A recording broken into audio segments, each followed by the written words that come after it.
सच्चाइयों का गीत गाना ही बगावत है, तो हम भी एक बाकी हैं हरा मजा। तो मैं छोटा काम हो गया, अब तो आपके लिए किसी से भी भिड़ सकता हूँ। 1.5 साल से ये शरीर पत्थर का हो चुका है, कितने वार हुए हैं इस चीज के ऊपर। 35 साल की उम्र में हम सांसद बने थे और 35 साल की उम्र में हमारा बेटा सांसद बना। क्या खोया? कुछ नहीं।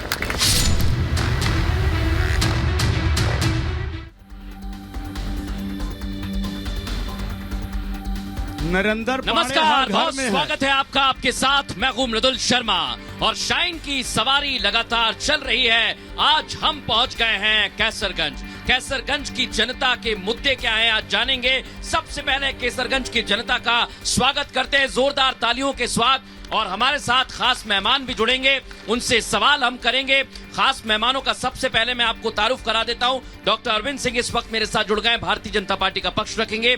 उमेश तिवारी जी जुड़ गए हैं बीएसपी का पक्ष रखने के लिए। अवधेश जी जुड़ गए हैं समाजवादी पार्टी का पक्ष रखने के लिए, और दुर्ग विजय सिंह हमारे साथ जुड़ गए हैं, कांग्रेस पार्टी का पक्ष रखेंगे। लेकिन यहाँ के स्थानीय मुद्दे क्या हैं, यहाँ पर प्रत्याशी को लेकर बीजेपी और समाजवादी पार्टी में किस तरह की जद्दोजहद चली है, क्या इतिहास रहा है, पहले इस रिपोर्ट में समझिए, उसके बाद करेंगे चर्चा की शुरुआत।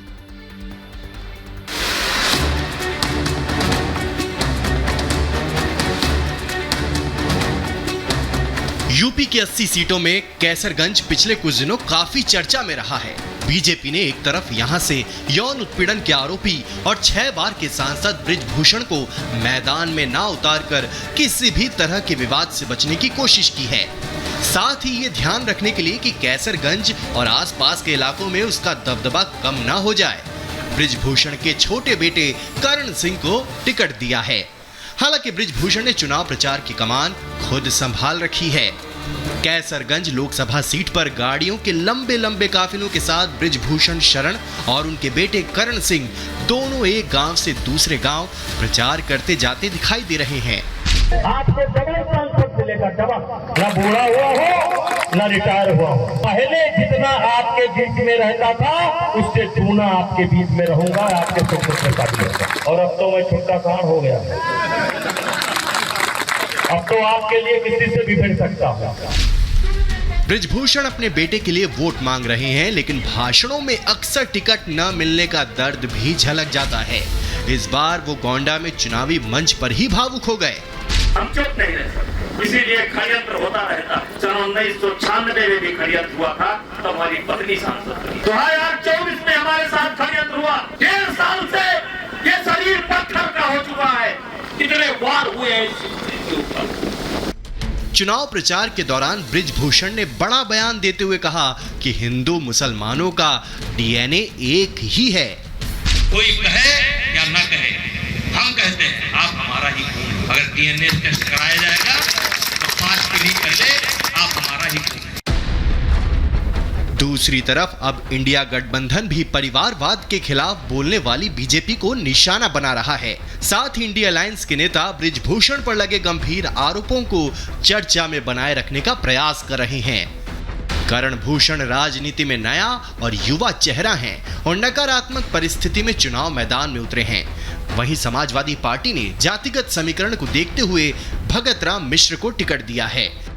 यहाँ ब्राह्मण आबादी ज्यादा है और सपा उम्मीदवार भी ब्राह्मण हैं। हालांकि ब्राह्मण यहाँ परंपरागत ढंग से बीजेपी का वोटर हैं। ऐसे में देखना होगा कि भगत राम मिश्र अपने साथ कितना ब्राह्मण वोट जुटा पाते हैं।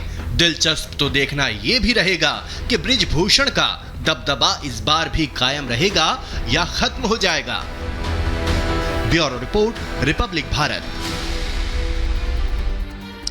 सवाल कई सारे हैं। सबसे बड़ा सवाल यही है, क्या बृजभूषण शरण सिंह का दबदबा इस सीट पर कायम रहेगा। पहले जनता के मुद्दों की बात करेंगे, फिर जानेंगे सियासी समीकरण। भैया क्या नाम है आपका? शिवानंद सिंह। हाँ शिवानंद जी, क्या माहौल चल रहा है इधर? बहुत अच्छा माहौल है, नरेंद्र मोदी जी का माहौल है। 400 पार होने जा रहा है। अच्छा। और माननीय बृजभूषण सिंह के जो सुपुत्र करण भूषण सिंह 33 साल का युवा है, क्षेत्र में काम करेगा, सांसद जी के विकास को आगे बढ़ाएगा और 5 लाख पार जाकर के। ठीक है, 5 लाख। भैया इधर आ जाइए। ये भैया क्या नाम है अपना? हाँ फिरोज भाई, क्या माहौल चल रहा है इधर? हाँ साइकिल चल रही है। साइकिल चल रही है, बिल्कुल। हैट्रिक नहीं लगा पाएंगे? इस बार नहीं लगा पाएंगे। हैट्रिक नहीं लगा पाएंगे। और ये भी कहा जा रहा है कि समाजवादी पार्टी का माहौल चल रहा है। कुछ खास मेहमान लगातार हमारे साथ मौजूद हैं, सीधे उनका रुख करेंगे। डॉक्टर अरविंद जी, सबसे पहला सवाल आपसे, कई सारे मुद्दे, कई सारे विवाद, लेकिन आखिरकार जनता भी कह रही है कि हैट्रिक लगेगी, लेकिन कई लोग कह रहे हैं कि नहीं हो पाएगा ऐसा। नहीं मृदुल जी, नीचे से पकड़िए जी। मैं आपके माध्यम से कहना चाहता हूँ कि हाँ। इसमें कोई शक नहीं कि जीत का दबदबा माननीय सांसद जी के बेटे हमारे कैसरगंज के लिए लाने जा रहे हैं, इसमें कोई शक नहीं। तो मुद्दे क्या हैं? जनता के आपने नहीं सुने? बहुत सारे मुद्दे हैं। मुद्दे हैं, हाँ, उन मुद्दों का निराकरण करेगी आने वाली सरकार और नया हमारा प्रत्याशी रणभूषण। अवधेश जी। अरविंद जी ने बता दिया है कि जो मुद्दे हैं कि आने वाली सरकार, मतलब नई सरकार जो आएगी वो समस्या को निदान कराएंगे, सबसे बड़े मुद्दा है। और जो सांसद जी का आप बता रहे हैं दबदबा, हाँ। दबदबा पूरे कैसरगंज से कम हो गया है। अच्छा। दबदबा केवल जनता का है और जनता इस बार उनकी दबदबा को खत्म करके जनता दूसरे की दबदबा बना देगी यहाँ पे। जो दूसरे का दबदबा बन जाएगा। हाँ भैया, क्या नाम है भैया अपना? सिंह साहब, क्या मुद्दे हैं यहाँ के? मुद्दे बहुत है, विकास है, विकास हो भी रहा है। राष्ट्रीय मुद्दे क्या हैं आप लोगों के? नेशनल स्तर पे तो विकास हो रहा है, प्रदेश स्तर पे हो रहा है, लोकल की बात तो यहाँ की जनता ही बताएगी। अच्छा, आप यहाँ के नहीं है क्या? हम यहाँ के हैं, विकास हो रहा है, विकास बहुत कुछ दिख रहा है। अच्छा, तो देखिए, विकास ऐसा हो रहा है कि जनप्रतिनिधि के कान तक बात ही नहीं पहुंचती। कुछ छुटभैये नेता जो मुकदमे लिखवा रहे हैं उस बीच में जो है ब्रिज नहीं बन पा रहा है, बीच में ब्रिज नहीं बन पा रहा है। क्या नाम है भैया अपना? मेरा नाम राकेश कुमार मौर्य। मौर्य साहब, क्या मुद्दे हैं? अरे यहाँ मुद्दे कुछ नहीं है, मोदी मोदी है। अच्छा। और ये जो गठबंधन बनाए हैं घोटालाबाजों की, जैसे वो अखिलेश के पास आए थे, वो क्या कहते हैं उनको, केजरीवाल, गुलदस्ता कल भेंट कर रहे थे। अरे वो घोटालाबाज 600 करोड़ का शराब घोटाला कर लिया। स्वाति जी मारी पीटी गई, उनके पार्टी के सांसद। स्वाति मालीवाल का मुद्दा भी उठा हुआ है, इसलिए मैं दुर्ग विजय जी आपके पास आ रहा हूँ। प्रेस कॉन्फ्रेंस होती है, आपके साथ भी आ जाते हैं, दिल्ली में साथ में चुनाव लड़ रहे हैं। स्वाति मालीवाल का मुद्दा चर्चा में, आपने खुद सुना।